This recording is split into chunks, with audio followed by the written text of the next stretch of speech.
toutes et à tous, je me présente, Dominique Perret, qui est sommelier caviste en confinement à Portic, en Corse du Sud. J'espère que vous et les vôtres vous portez bien et que vous arrivez à occuper vos journées un peu comme on le fait nous, avec un peu de bricolage, de la cuisine et des dégustations avec modération.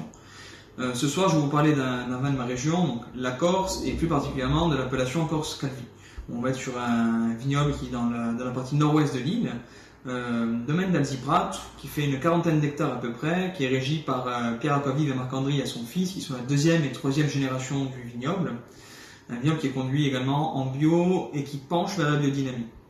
À la dégustation, on va se faire un Cheesemont, donc la nouvelle cuvée du domaine, millésime 2018, premier millésime de cette cuvée. C'est un vermentine qui est planté sur des arènes granitiques. On est sur la partie haute du domaine. On est au pied du Monte Grosso, donc c'est un sommet qui culmine à 2000 mètres d'altitude quand même, comme une centaine à peu près en Corse. Un élevage et une vinification assez particulière en jarre en argile qui nous provient de Toscane pendant 7 mois environ. C'est un vin qui est plutôt taillé pour la gastronomie plus que pour l'apéritif, donc on imagine plus sur les accords mets et vins. À la dégustation, on va avoir un vin porté sur la fraîcheur, assez aromatique, un peu comme la plupart des vins de Calvi, avec un petit peu plus de complexité. On est sur des infusions, tilleul, verveine, légères notes de cédrat. Sur la bouche, on va avoir quelque chose d'assez vif, tendu, tout en ayant un corps assez riche, tout en gardant un léger gras, certainement dû à son élevage, et en finale de jolis amers qui vont nous rappeler la minéralité, surtout en milieu replongé.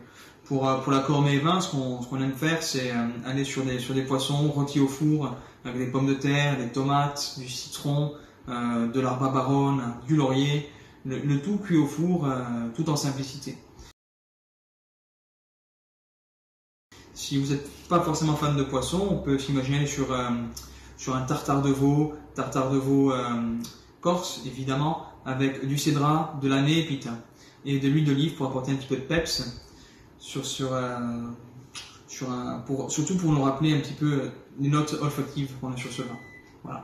J'espère que vous passez une bonne fin de confinement, restez à la maison et bonne dégustation. À bientôt.